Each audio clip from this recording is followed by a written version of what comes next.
Growing in raised beds can be a game changer in the garden, and for good reason. It's become one of the most common methods for home gardeners to use. It's convenient, it's relatively affordable. It also provides a decent bit of accessibility because they're raised off of the ground, so you can work in them and reach into them a little bit more easily than you could with an in-ground garden bed. But with this convenience also comes the potential to make some common mistakes. And these mistakes can impact gardeners young and seasoned. So whether you're a new gardener who is toying with the idea of installing raised beds into your garden, or you're a seasoned gardener who has tons of experience but has noticed that the plants in your raised beds just kind of aren't performing how they used to, let's talk about some common raised bed gardening mistakes and how to avoid them. The first mistake that we'll talk about is actually one that happens before you even start raised bed gardening, and that's choosing the location. You need to make sure that you choose a proper location that's going to be conducive for the optimal growth of the plants that you choose to put into your raised beds. For example, my garden is south facing, so I get tons of sun across my garden, but here up against the fence, that means that this area gets shaded out when the sun is overhead because of this stockade fence. So if I were to assemble a raised bed here along the fence, then for a good portion of the day, it would be at least halfway shaded. Right here is where the shade line hits when the sun is overhead in the summertime. So I would have a really tough time installing a raised bed here and trying to grow sun-loving veg because they're not going to get the sun that they need. And that's why I make sure that my sun-loving summer crops like tomatoes and peppers are primarily grown in these two beds. These beds are smack dab in the middle of my garden. There's no way that any of the fencing that I have around my garden is going to cast a shadow on these beds. So they are guaranteed on a sunny summer's day to get full sun absolutely from morning until evening. And that is great for these plants. I installed this bed a few years back, and it has primarily become my garlic bed. I grow different varieties of garlic in this bed, and I've done so for several years in a row. But one of the things that just continues to bug me about this bed is that behind you is my house. So the house starts to shade this bed come maybe 3 o'clock in the afternoon. And of course, we're a little bit closer up against the fence, and there's another house next door. So the morning sun doesn't really hit this bed much. So really, this bed probably is only getting maybe 5-6 hours of direct sun a day. That can make it really tough on my garlic. Now, the good news is I haven't had any struggles with growing garlic, but it does make me wonder, what if next year I choose to grow my garlic in a different bed? And I'm going to experiment with that because I think this bed could probably be better off being used for things like my cool season veg or some other plants that do a little bit better with afternoon shade. My garlic is sun loving, so I want to make sure that I'm doing right by the crop. So I think next season I'm going to, when I plant out my garlic, I'm probably going to plant it closer to the center of the garden so it's guaranteed to get full sun. Another common mistake that gardeners often make when it comes to raised bed gardening is a mistake that I made for several years in a row as I was building my first raised beds as a new gardener. And that was just taking my bed, finding a spot, carving it out, placing the bed, filling it up, and planting. And where's the mistake, you might ask? Well, it comes with not providing a weed barrier underneath your raised bed when you install it. The problem there is that you carve out this beautiful location. It gets tons of sun. It's exactly what you need for your raised bed. And then you just sort of mow the grass down, or you just place your raised bed and then you fill it up. But everything that was in the ground that's now inside of your raised bed is going to eventually grow up through that soil. And yes, That includes weeds. And when I started out with raised bed gardening and I didn't know to line underneath my raised beds before I installed them, I had a lot of weed pressure in those early growing seasons. So what I've taken to now is applying some sort of weed barrier. And I find that the best one to use is also one that's really accessible, and that's just cardboard. If you cut up corrugated cardboard into strips and line underneath where you're going to place your raised bed, that provides a nice block, a layer of protection from any of the weeds that might like to sprout and grow up through your raised bed. Now, one of the differences between cardboard and sort of like your fabric weed barrier is that they both will break down, but I want my cardboard to break down over time because that works really well to help condition my soil. The fabric weed barrier, it's going to break down and it's going to introduce some material into my soil that I don't want. I don't want that in my garden. But if you think about it, cardboard is one of the best carbon components, one of those brown materials that you add to your compost bin. So why wouldn't you be comfortable adding it straight to your garden bed? Don't make the mistake of just finding a brilliant location in your garden and thinking, okay, let me take this rectangle, let me pop it down on the ground, fill it up, and now I'm good to go. If you do that, you're going to be battling weeds and you're going to be battling them for some time. The next mistake that people make when it comes to raised bed gardening is they don't fill their raised beds with the right material. This is not garden soil. This is not just soil that I dug out from around my garden and filled up this raised bed. It's also not the soil that was underneath this raised bed as I installed it. Think about a raised bed kind of like an oversized container. So if you ever do any container gardening, or if you grow things in pots, put them on your patio, you would never fill those with garden soil. Potting soil exists to use in pots. So think about your raised bed as just sort of an oversized container. Now for me, what I've found is the best combination of materials to fill my raised bed is 1 part potting mix, which is going to help provide some structure, some aeration, some water retention, a little bit of food because oftentimes they come with a slow release fertilizer. I'll also use 1 part topsoil or garden soil that's bagged. I don't take stuff from my garden necessarily, mainly because I don't really have a bunch of garden soil laying around here to spare. So I'll buy some bags and I'll mix those up. They actually get mixed up really nicely along with the potting mix. And if you've ever bought anything or seen anything at the store that's called a raised bed mix, typically all it is a mixture of potting soil and garden soil.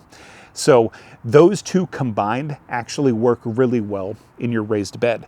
And then the third component will be 1 part of my compost.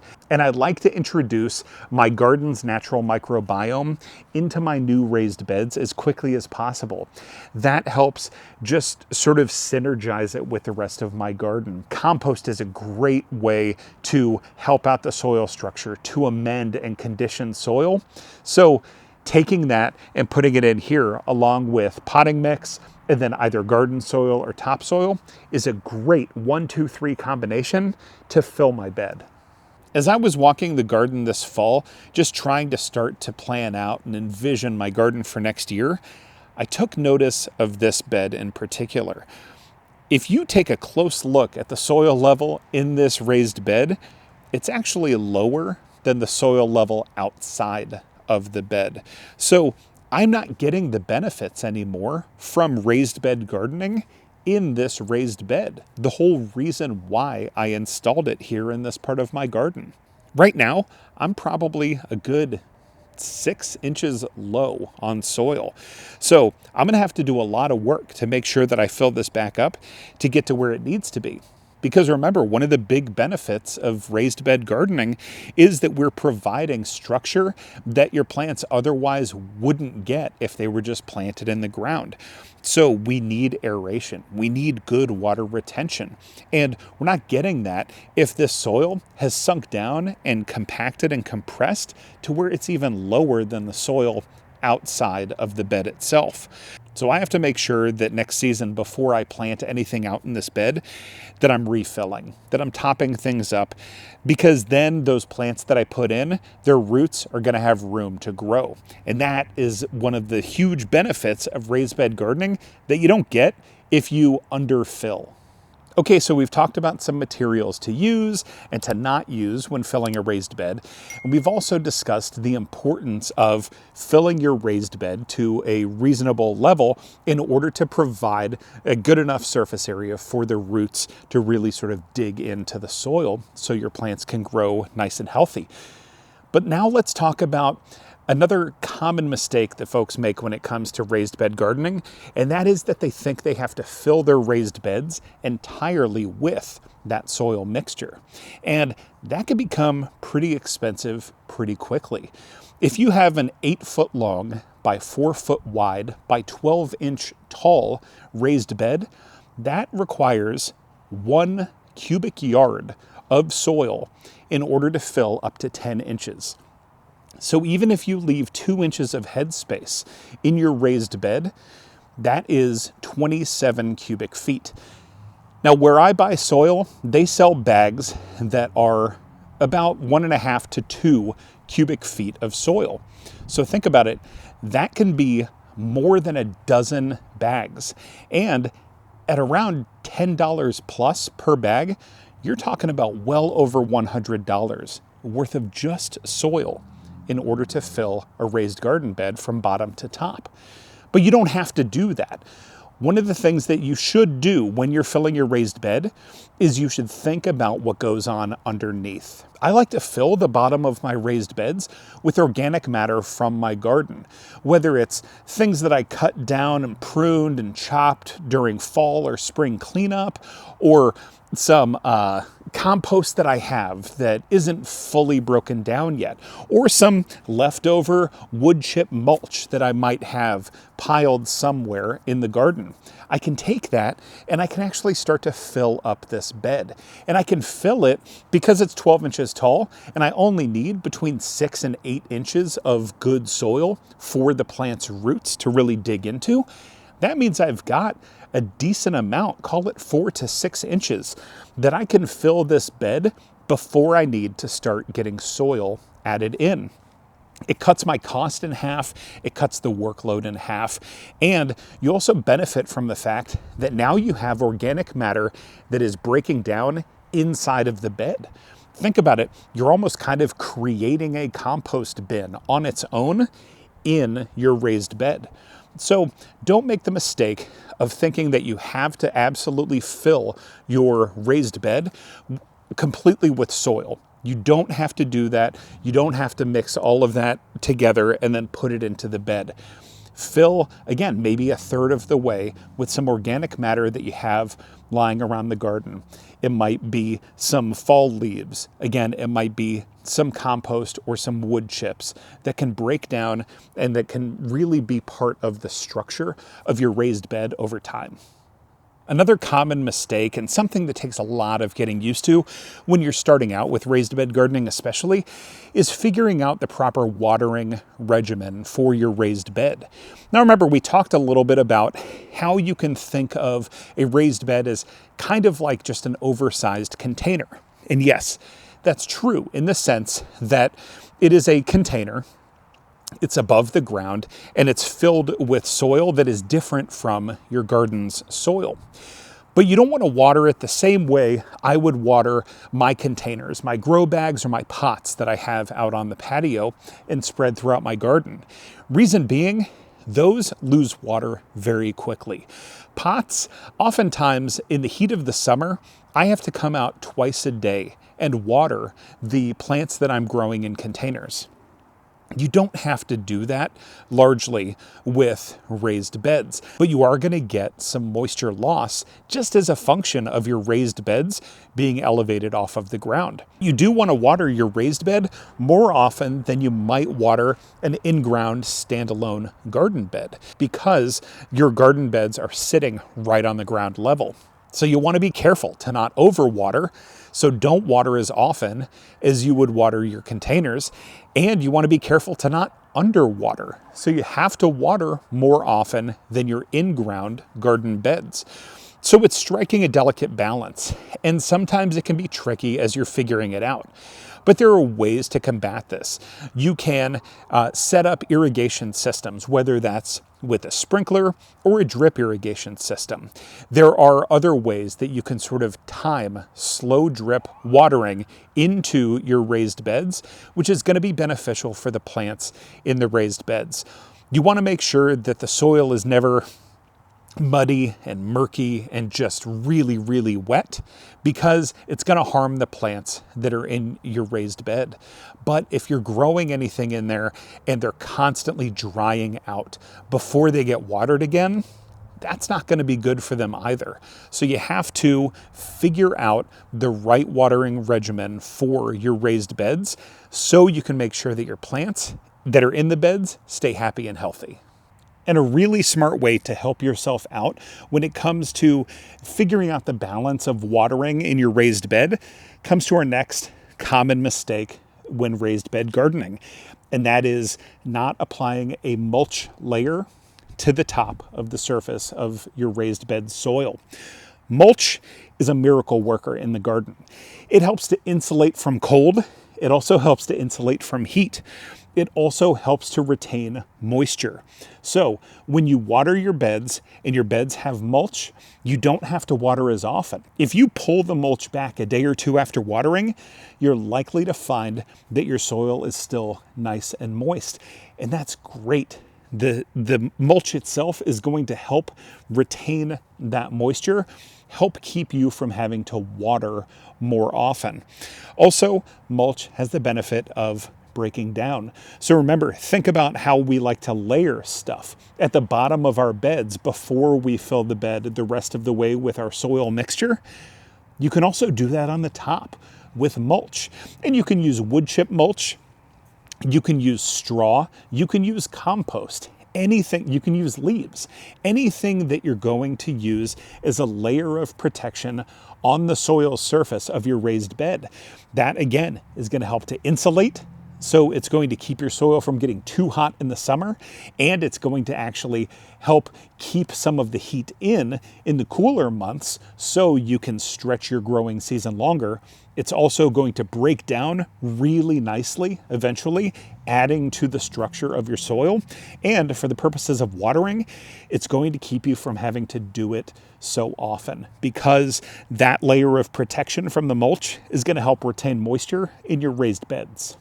I'm going to brag for a minute because I love what I've done with this particular area in my garden. When I started out, it was just this one long garden bed right here, 4x8. And over the years, I have added more raised garden spaces to this gardening area. And I've also been very intentional about making sure that my garden beds are never too wide, so I can always reach across to the middle of the bed, and none of them are too close together. I've given myself some good room to walk through. So providing pathways for yourself as a gardener as you walk the garden is super important, because if these were too tight and I had a garden bed right here, it's really difficult for me to get down and really do some work in the garden. And also, if these were too long, then it would be really difficult to reach into the bed, into the center, and get some good gardening done.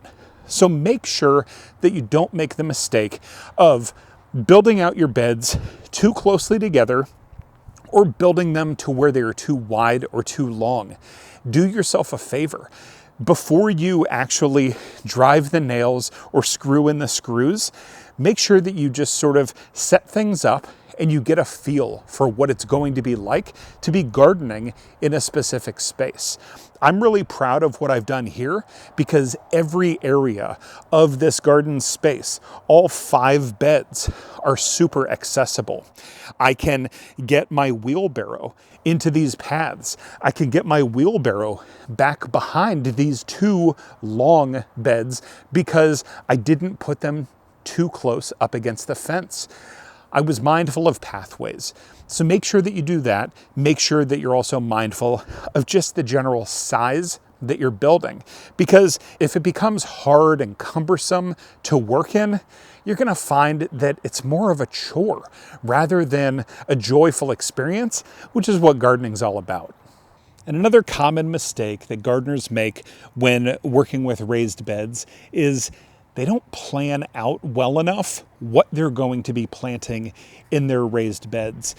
And this is a personal story for me because it's something that I'm kind of ashamed to admit because I absolutely love my asparagus and I'm excited to continue to growing my asparagus.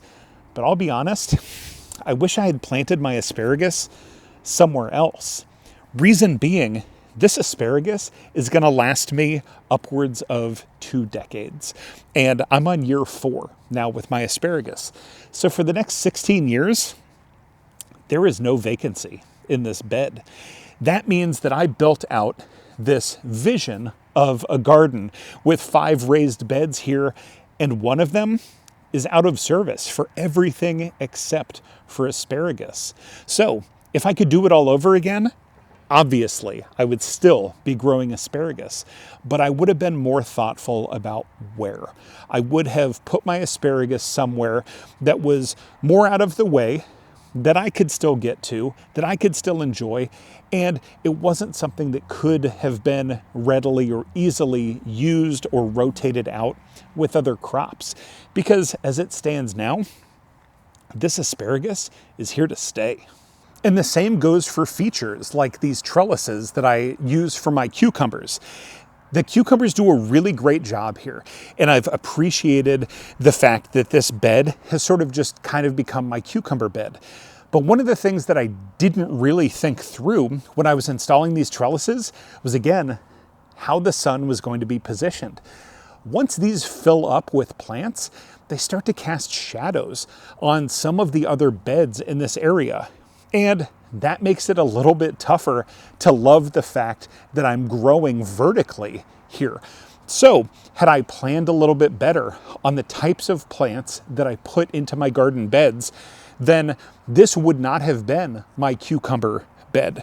So I'll probably end up moving these trellises to the opposite end of this garden space. And that way, yeah, the cucumbers will continue to grow up the trellises and they will cast a shadow, but they're not going to be casting a shadow onto any other beds and not onto any plants that I'm trying to grow that need light in order to be healthy and happy.